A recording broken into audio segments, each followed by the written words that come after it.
মানবিক কারণে 32,000 মানুষের চাকরি চলে যাচ্ছে, এটা আমরা কোনদিন চাই, আজও চাই না, কোনদিন চাইবও না।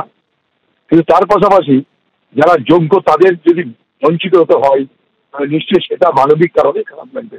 তো হাইকোর্টের কাছে কোনটা মানবিক কোনটা অমানবিক তার ব্যাখ্যা তারা জানে, আমরা জানি না।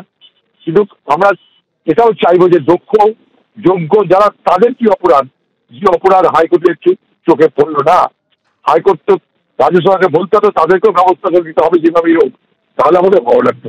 যেমন যাদের 32,000 লোকের নিশ্চয় তাদের পরিবার পরিজন আছে, নিশ্চয় তাদের অসুবিধা হবে, তার কথা মাথায় রেখে বিচার ব্যবস্থা তাদেরকে একটা সুরাহা দিয়েছে, এটা যেমন প্রশংসনীয়, মানবিক বলে দাবি করছে, এটাও কিন্তু মানবিক যে যারা যোগ্য থাকা হওয়ার সত্ত্বেও যারা সুযোগ থেকে বঞ্চিত হবে তাদের কি হবে।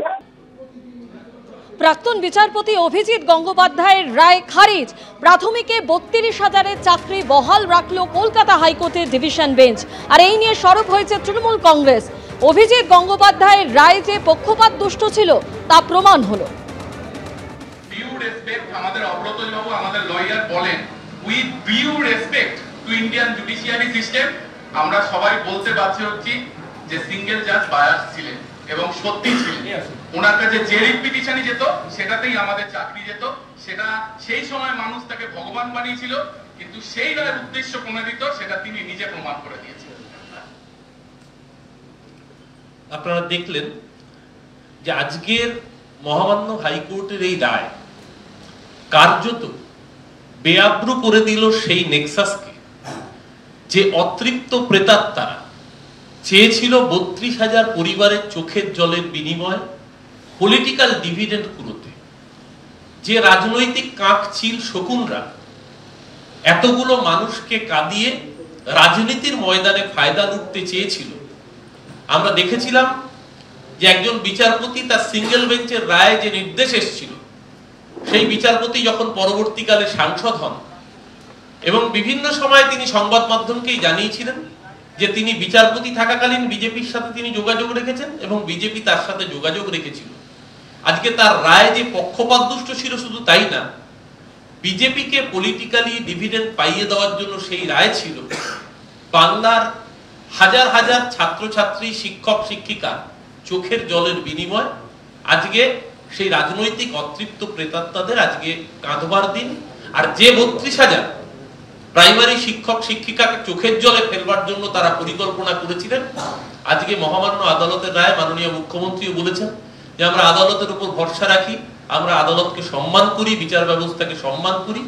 আজকের এই রায় কার্যত বাংলা বিরোধীদের মুখে চুনকালি লেপে দিয়ে যারা চেয়েছিল এর থেকে পলিটিক্যাল ডিভিডেন্ড পুরোবে বলে, তাদের মুখে আবার প্রমাণ করে দিল চুনকালি লেপন করে যে এই রায় কতটা বাংলা বিরোধী ছিল, এই রায় কতটা পলিটিক্যালি সিঙ্গেল বেঞ্চের রায়, মোটিভেটেড রায় ছিল। এবার আসছি পরের খবরে। ভোটের দিন ঘোষণার আগেই প্রধানমন্ত্রীর 7টি জনসভা চায় বঙ্গ বিজেপি। এসআইআরে আপোষ নয়, লড়াই করে জিততে হবে বাংলা। দিল্লিতে বঙ্গ বিজেপির সাংসদদের সঙ্গে বৈঠকে এই বার্তা দিয়েছেন প্রধানমন্ত্রী নরেন্দ্র মোদী। আর কি তথ্য, সরাসরি শিবাশিসের কাছে চলে যাব। শিবাশিস,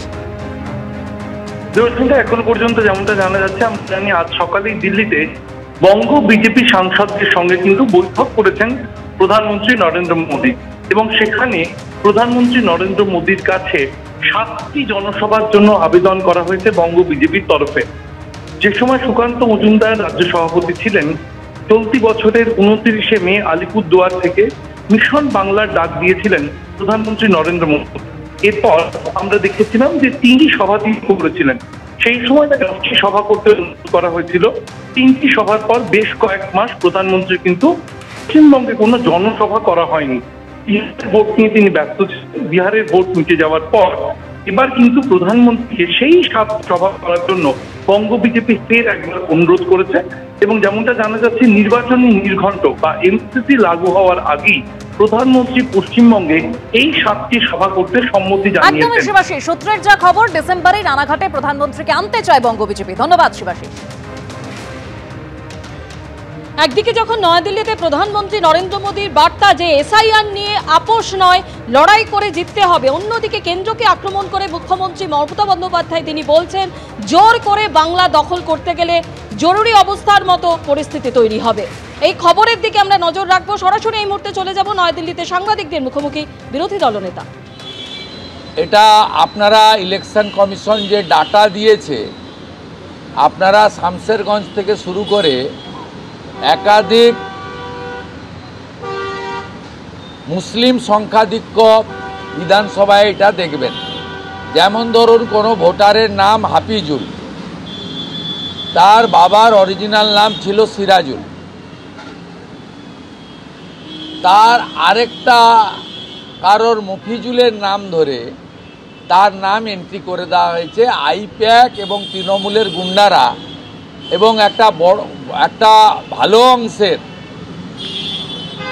ইআরও বা এইআরওরা ভিডিও পর্যায়ে তারা এই ঘটনাটা ঘটিয়েছে এবং এখানকার অবজারভাররা যাওয়ার পরে কিছুটা নিয়ন্ত্রিত হয়েছে বলে ডেথ শিফটিং, ভোটারদের সংখ্যাটা দ্রুত বেড়েছে। 2200-র বেশি বুথে যেখানে অমরত্ব পেয়ে গেছিল সবাই, যে গত 23 বছরে একজনও মরেনি, একজনেরও বিবাহ হয়নি, সেখানেও সংখ্যাটা কমে 400-তে নেমেছে। আপনারা দেখেছেন। এই সন্দেহজনক বিষয়বস্তু নিয়ে আমরা সিওতে ওখানে দিয়েছিলাম। এবিপি আনন্দ, এগিয়ে থাকে, এগিয়ে রাখে।